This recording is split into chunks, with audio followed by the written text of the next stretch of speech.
situations where we would see a patient for the first time. Common ones include when you would see your primary care physician. So you'd see your primary, and they'd identify a problem that we could help with. And now typically that problem would be you'd have some evidence of kidney disease from blood tests. Would be a common one. Other diseases that we may help to manage will include things like hypertension. The kidneys are also involved in a lot of the different electrolytes in the body and in the blood. So disorders of sodium or calcium or potassium or acid base we may also see as well. So those would be the common ones.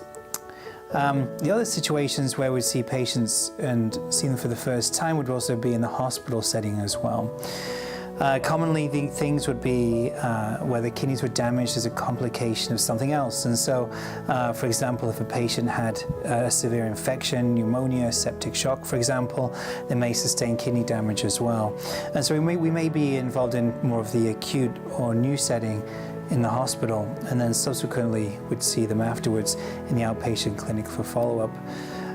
Another common problem that we see is in patients who have heart disease and heart failure, one of the most common diseases here in the United States and the most common cause of death in the United States as well. A good proportion of these people will also have some element of kidney disease.